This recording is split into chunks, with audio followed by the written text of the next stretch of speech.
As I always say, reading the road ahead and planning ahead for a change in traffic conditions is absolutely vital if you want to pass your driving test.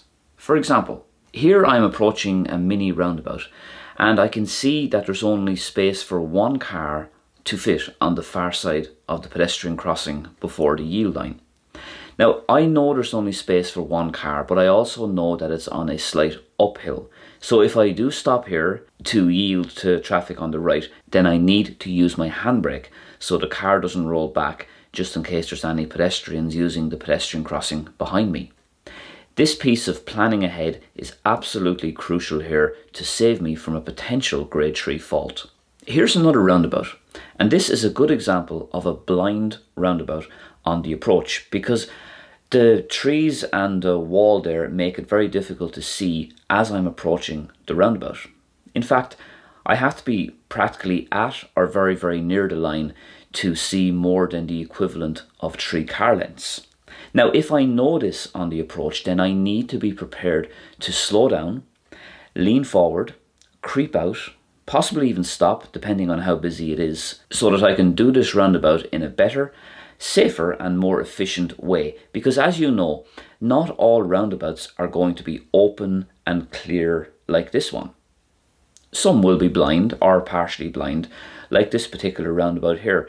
And bonus tip, watch out for cars coming from this direction here, from the 12 o'clock direction, because they can sometimes catch you by surprise. In my experience, learners can sometimes focus so much on what's coming from the right that they forget to watch out for cars coming from the 12 o'clock direction. Remember, you have to give way to the right, but also anybody already on the roundabout as well. Here's an uphill with parked cars on the left.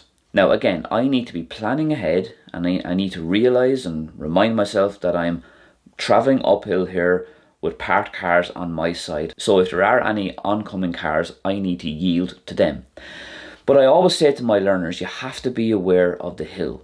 Be aware of gravity. So if I'm yielding here and I notice that there's a gap that I can proceed and come into this little gap here, I need to understand that it could take me a little bit longer to move off because I'm on a hill and the oncoming cars are probably going to be picking up speed and momentum because they're coming down the hill.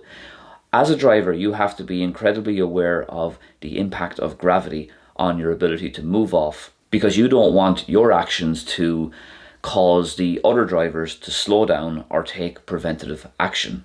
Because if that happens, it's not going to reflect well on you. Here's a good road surface, but as you know, this is Ireland, so not all roads are going to be like this. And if you notice a change of colour on the road surface, then you need to be prepared to slow down and take action. If you look at the colour of this surface here, you'll notice that it's fairly consistent. There's no great change in colour here. Now, if you look at these photos here, you're going to notice distinctly different shades of colours here. It goes from the light to the medium to certain dark shades as well. And I always say to learners, if you do notice a black patch on the road up ahead, it could mean that there's a drain there and you need to avoid that so you don't risk damaging your tyres. This different patchwork of colours here will usually mean an uneven surface up ahead. So try and avoid the potholes if you can, but if you've no choice, then you will have to go into the potholes, but do it slowly. You should be able to notice the change of colours from a distance. And if you do that, then hopefully you'll be able to react better to the uneven surface. Let's talk about stop signs now. In the test, if you lose marks on traffic signs, then it's probably down to not stopping fully at a stop sign. These junctions will vary. For example, here's a stop sign without a line. So in this case, you would aim to stop at the sign. But here's a stop line without any sign. So in this case, you still have to stop fully, obviously, but you have to be aware of this on the approach. From the distance, you can see here that there is some kind of white writing on the ground, and you need to understand that this could potentially be a stop line up ahead. And as I said, if you don't stop fully, then you are risking a grade 3 mark on your test. So as you can see, the key to being a good driver and passing your driving test is reading the road ahead and planning ahead. You do not need to get excessive mirror checks every 3 or 4 seconds, and you certainly don't need to be looking over your shoulders at or near junctions. You have to be looking ahead, planning ahead, and reading the road ahead. For the most part. I know mirrors are important at certain times, but for the most part, looking ahead is where it's at. So I hope you enjoyed this. If you did, don't forget to give it a thumbs up, and I'll see you soon. Slán go fóill.